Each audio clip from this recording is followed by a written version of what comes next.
Hi, happy Halloween, everybody. Welcome to the Halloween special, I guess you can call it, on the channel.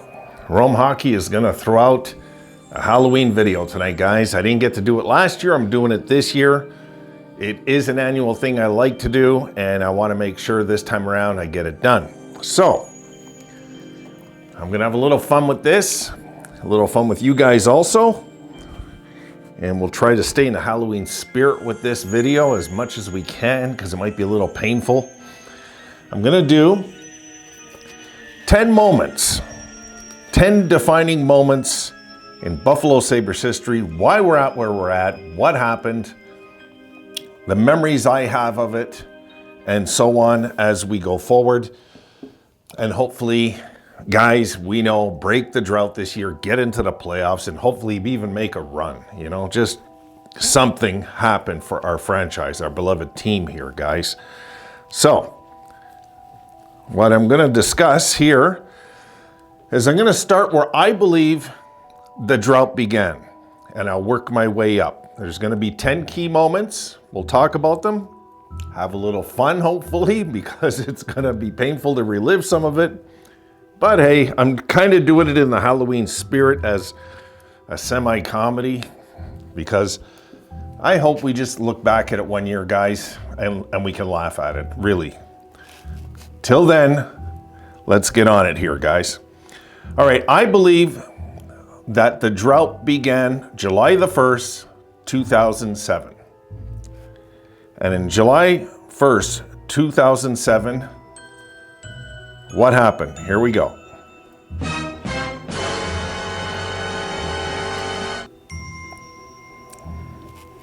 Yep, we let go of two guys that were holding us back. We needed to move forward. We just couldn't take it anymore with these two guys.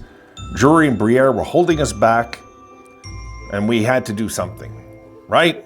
That's it. So that was enough of that. We said, okay, we're not paying you the extra money that you guys demand. We didn't meet their monetary demands. We said, get the hell out, go elsewhere. We'll survive without you. Thank you very much.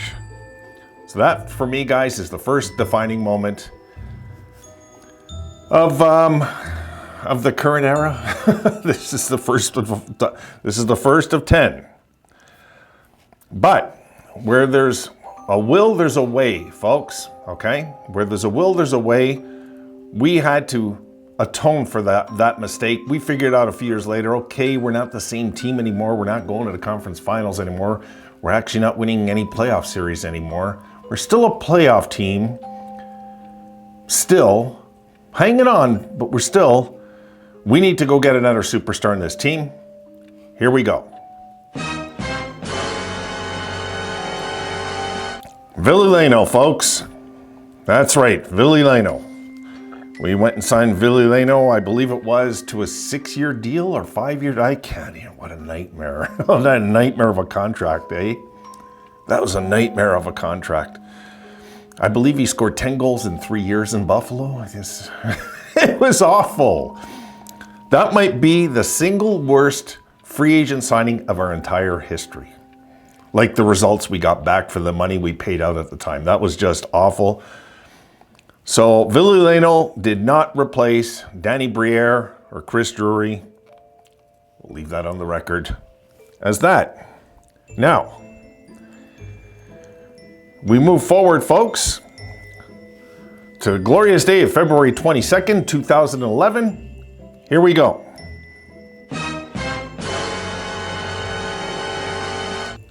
And that's right, Pegula told us hockey heaven was here, and our only reason for existence was to win the Stanley Cup.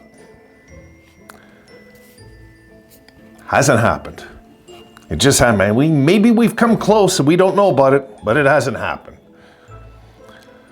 So the Pegula era begins. We've got to do something brilliant, especially, folks, with our draft picks, right? Or we had drafts coming up. We had 2 first-rounders, you recalled, in 2012. Let's take a look at that. That is our number 4 pick. Here we go. And there you see it, guys. The Sabres have the number 12 and 14 picks, and they pick the superstars Mikhail Grigorenko and Zemgus Girgensons. Who needs Tom Wilson, Thomas Hurdle? We don't need these type of guys.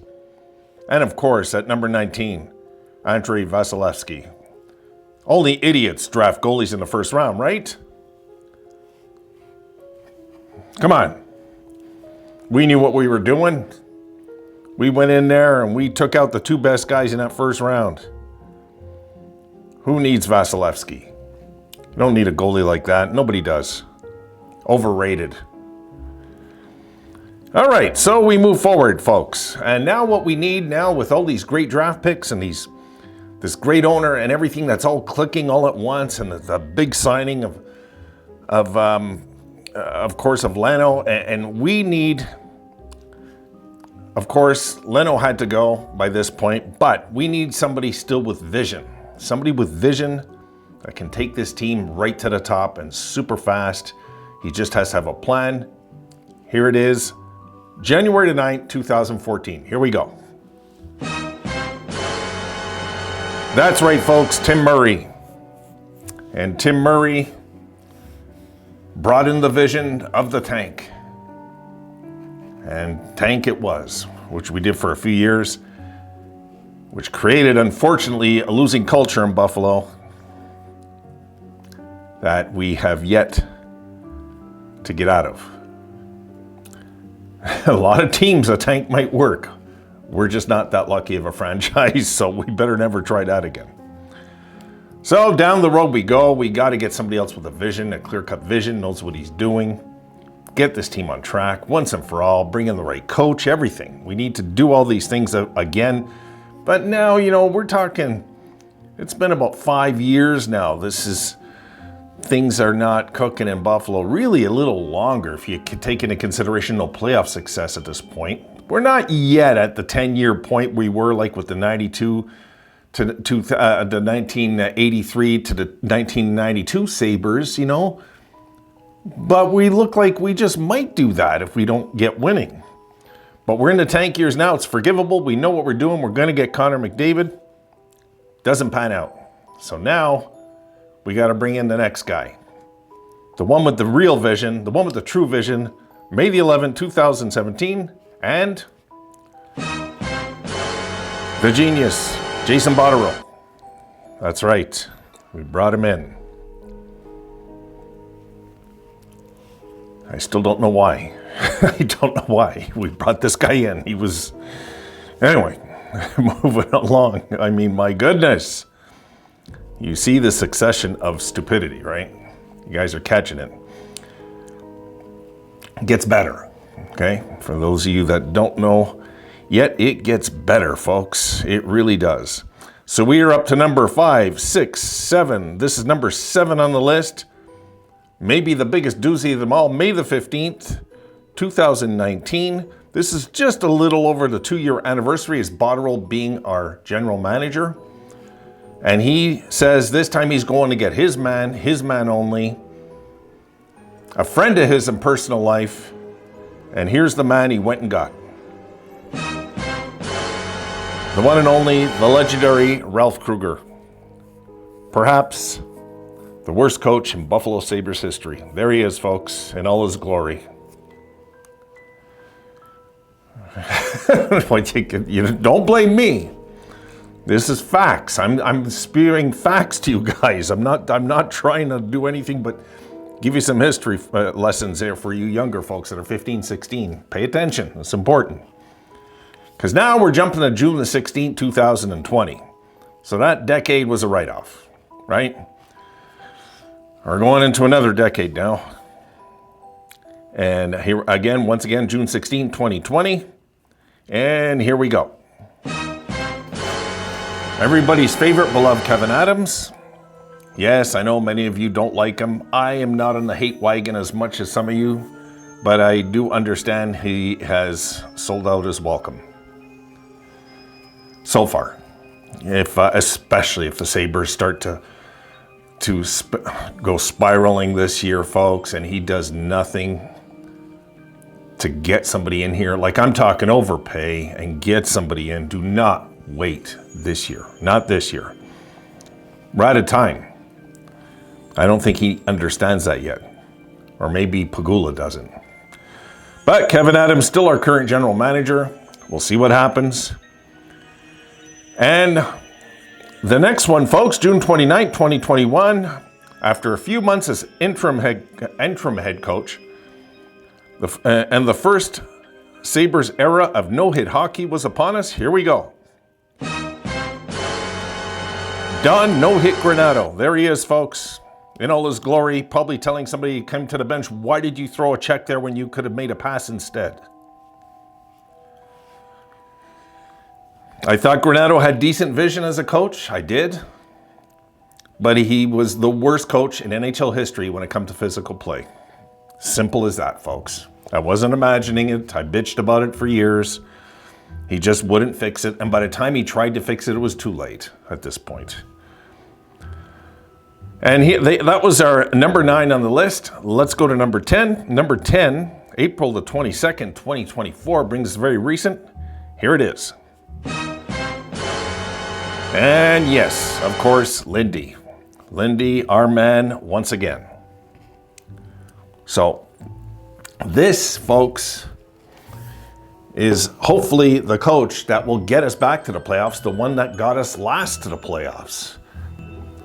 And I can tell you, all the in-between is borderline hysterical what we've had to live through since July the 1st, 2007. Because that was the defining day, okay? Why we're here tonight, having, for one night, a laugh at our condition of our team, of our franchise, because, folks, you don't, I mean, people, the young fans don't know just how cheap Golisano was. They just don't know. They think Pegula's a cheap one. He was willing to spend to the mountains, this guy, to get the team winning right away. People forget this. But Golisano had the players, and he let them walk because it was too cheap to pay them. Imagine, he had the team, and he wanted to get them at borderline cost. And that is what ended the era, sadly a short-lived era, of great Sabres hockey back in 2007, July the 1st. Once we lost both those guys, you know, we were so deep, I still thought we could survive, and we did. We did survive. We still made the playoffs again without them. But we weren't a threat.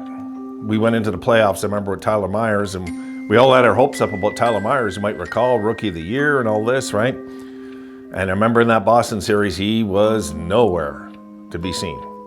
I believe Shatan was with them, right? And Shatan took over the series for them. I mean, it is hard to swallow, hard to understand. But hey, folks, let's leave it there. This is where we're at. Let's hope that things get better this year. We're 500 right now, and we'll see what happens the rest of the way. Just want to go back a little bit of memory lane with you guys. And I do want to throw out a happy Halloween to you, your family, all your kids. I hope they're having a blast today with this. Life is short, folks.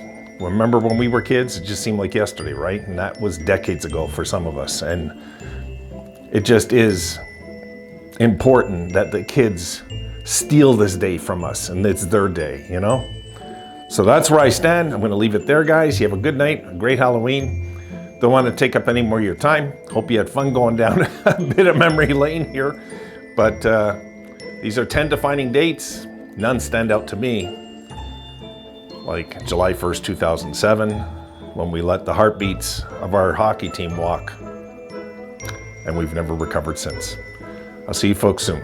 Have a good one. Have a happy, happy Halloween to all of you.